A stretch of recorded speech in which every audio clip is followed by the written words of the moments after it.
শুভ সকাল বন্ধুরা, আশা করি তোমরা সবাই ভালো আছো, যে যেখানেই আছো। আর আমিও ভালো আছি। নতুন সকালে নতুন আরেকটি ভিডিও নিয়ে চলে আসলাম।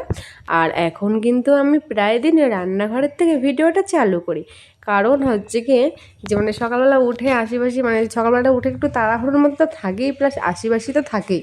তো সেই কারণে আমি ভাবি কি যে একবারে একটু জাস্ট কয়েকটা কাজ গুছিয়ে নিই, তারপরে তো যদি আমি ভিডিওটা চালু করি তাহলে না আমার একটু ভালো হয়। তো সেই কারণে আর কি দেখো, ওদিকে আশেপাশে কাজ তো হয়ে গেছে, তো নাইটি মাইটি চেঞ্জ করে একেবারে কিন্তু চলে আসলাম রান্নাঘরে। তো রান্নাঘরে এসে আগে বরমাশাইয়ের বাটিগুলো আগে গুছিয়ে রেখে দিলাম, যেহেতু ওর ভাত দেওয়ার সময় তাহলে আর কি সুবিধা হয়। তো তারপরে কিন্তু থালার থেকে জলগুলো এখন আমি একটু ফেলে দিচ্ছি, আর এই থালাগুলো তো আগেই মেজে রেখে দিয়েছিলাম কিন্তু গুছানো হয়নি। তো ভাবলাম এখন তাহলে জলগুলো ফেলে দিয়ে এগুলো গুছিয়ে রাখি। তো এই যে নিচে যে ঝুড়িটা থাকে আর কি, থালার ঝুড়ি, তো ওটার মধ্যে আর কি আমি থালাগুলো রেখে দিই। তো এগুলো রেখে দিলাম। তো থালাগুলো রেখে দিয়ে এদিকে বড় ক্যান সব আর কি গুছিয়ে গুছিয়ে রাখছি, যেটা যেখানে আর কি রেখে দিই। তো তারপরে কিন্তু ভাত বসাবো, এখনও ভাত বসায়নি আর কি। এদিকে আরও 2-3টে ক্যান রয়েছে, যেহেতু মার ওখানে আমাকে ভাত দিয়ে আসতে হয় রোজই। তো সেই কারণে আর কি ক্যানগুলো মেজে এক সাইডে আর কি গুছিয়ে রেখে দিই। তো এদিকে দেখো হচ্ছে কি ভাবছি এবার চা করবো একটু পরে, এখনই না। তো তারপরে চলে আসলাম ফ্রিজের দিকে, কারণ কি রান্না করবো, তা সেই কারণে আর কি সবজি বের করব। তো এখানে রয়েছে গাজর, বিট, আলু, তারপরে হচ্ছে পটল, তো সব কিছু আছে। এদিকে রয়েছে একটা লাউ, তো হচ্ছে কি আজকে করব।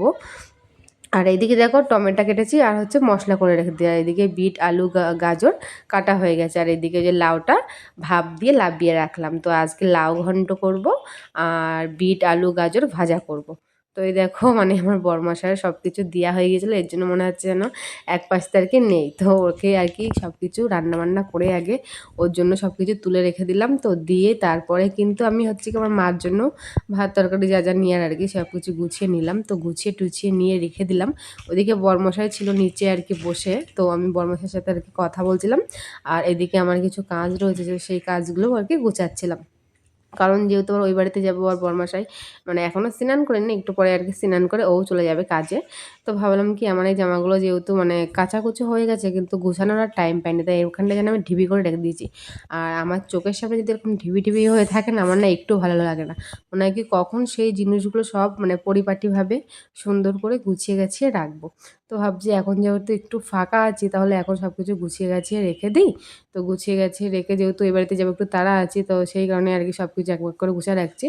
আর এদিকে কিন্তু অঙ্কুশের আর কি স্কুল ড্রেসগুলো সব কিছুই একবারে গুছিয়ে রাখছি, কারণ ওর তো এখন 2-3 দিন প্রায় ছুটি, ওর সেই মঙ্গলবারের থেকে আবার স্কুল। তো ভাবছি এখন তো লাগবে না, এগুলো সব কাঁচা ধোয়া তো হয়ে গেছে, তো এইগুলোই আর কি এখন গুছিয়ে সুন্দর করে রেখে দেবো। আর অঙ্কুশের জামা তো থাকে ওর বাস্কেটে, আর আমাদেরগুলো তো আমি আলনার মধ্যে রেখে দিই, আর নয়তো এই জায়গাটার মধ্যে আর কি যেগুলো সবসময় পরি সেগুলো আর কি এই জায়গাটার মধ্যে রেখে দিই। আর তুলাগুলো তো অন্য জায়গায় রেখে দিই। আর ওর মোজাগুলো আবার এই সাইডে আর কি সব রেখে দিই, সুন্দর করে গুছিয়ে এক সাইডে সাইডে করে সব কিছু রেখে দিই। ওর জুতো থেকে শুরু করে ব্যাগ ট্যাগ সব কেচে দিয়েছিলাম আমি কালকে। তো কালকে আর ভাজ আর করিনি, সব কিছু শুকিয়ে গেছিলো ঠিক, ছাদে দিয়ে এসেছিলাম তো। তো সেই কারণে আর কি শুকিয়ে গেছিলো, তো আমার না আর ভাজ করা হয়নি, তো সেটাই আর কি এখন আমি করে নিচ্ছি। এদিকে বরমাসেরও কিন্তু কিছু জামা কাপড় ছিল, তো সেইগুলোও কিন্তু ভাঁজ করে করে রেখে দিলাম, এগুলো একবার সব আর কি ঘরে নিয়ে যাবো। আর আমারগুলো আমি কিছুটা আর কি আলমারির মধ্যে তুলে দেবো, আর কিছুটা হচ্ছে শোকেসে থাকবে। আর এদিকে এই যে অঙ্কুশের ব্যাগটাও কিন্তু একদম কেচে কুচে ধুয়ে একদম পুরো সুন্দর নতুন ব্যাগ করে ফেলেছি। কারণ ওর পরীক্ষা যেহেতু বুধবারে, তো মঙ্গলবার দিন ক্লাস আছে, তো মঙ্গলবারের দিন তো নিয়ে যাবো, তো তখনই আবার ব্যাগটার মধ্যে বইটা ভরে নিয়ে যাবো। আপাতত ব্যাগটাও পুরো শুকনো, কেচে কুচে ধুয়ে মুয়ে একদম পরিষ্কার করে সব কিছু কমপ্লিট, শুধু স্কুলে আর কি যাওয়ার দিন আর কি।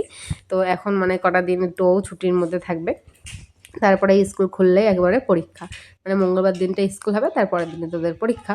তো ভাবছি এর মধ্যে আমি যদি টাইমও না পাই, তো এর জন্য আর কি ভালো করে ব্যাগটাগুলো সব কেচে কুচিয়ে জামা কাপড় যা ছিল আর কি, আমার যা বাদ বাকি আর কি কাজ ছিল সবটাই আর কি কমপ্লিট করেছি। আর তোমাদেরকে দেখাচ্ছি একটা বস্তা, কারণ এই বস্তার মধ্যে কী কী পাঠিয়েছে আমার বোন, সবটাই তোমাদেরকে দেখাবো, কিন্তু এটা পরে।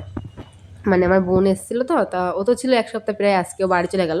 তো ওকে নিতে এসেছিলো ওর বর আর কি, বোনাই। তো এসে আর কি অনেক কিছু দিয়ে গেছে আর কি, আলু টালু। তো যখন আমি বস্তাটা খুলবো তখন তোমাদের সাথে শেয়ার করব যে কী কী দিয়ে পাঠিয়েছে। তো এখন আর খুলছি না, এখন তাড়াহুড়োর মধ্যেই আছি, প্রায় এখন 3টে বাজে।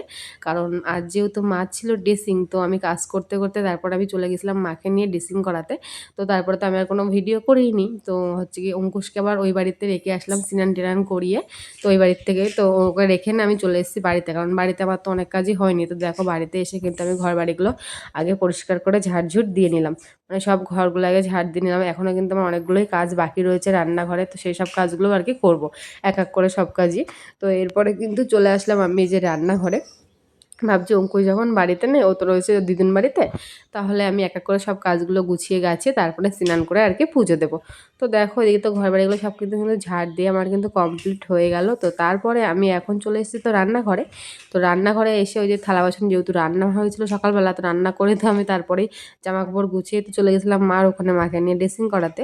তো বাড়িতে এসে তো ঘর বাড়ি ঝাড় দিলাম, তো দিয়ে এই যে রান্নাঘরে এসেছি একবারে থালা বাসনগুলো সব মেজে ঘষে নিয়ে আসলাম। তো ভাবলাম এইগুলো গুছিয়ে গাছিয়ে রাখি আর কি, জল টল ফেলে। তো গুছিয়ে গাছিয়ে রেখে তারপরে আর কি স্নান করবো আর পুজো দেবো। তো স্নান করলে আর পুজো দিলে আজকের মতো আপাতত কাজ বাজ মানে পুরোটাই কমপ্লিট হয়ে যায়। তো সেটা ভেবে ভাবছি, আর আমি যেহেতু ভাত খাবো একটু দেরিতেই, কারণ সব কাজ বাজ সেরে নিয়ে তারপরে একবারে আর কি ভাত খাবো। সে 4টে বেজে গেলেও কোনো প্রবলেম নেই তাতে। তো এই দেখো সব কাজ বাজ কিন্তু দেখে আমার কিন্তু রান্নাঘরে সব কাজ গুছিয়ে নিয়েছি, আর নিয়ে স্নান করে এই দেখো আমার কিন্তু পুজোটাও দেওয়া কমপ্লিট। তো এই যে পুজো দিয়েছি, আর আজকে একটু শাড়িও পরেছি, কারণ বিকেলবেলা তো অঙ্কুশকে আনতে যেতে হবে, সেই তো আমাকে শাড়ি পরতে হবে, এর জন্য আগেই পরলাম। Tata, bye bye.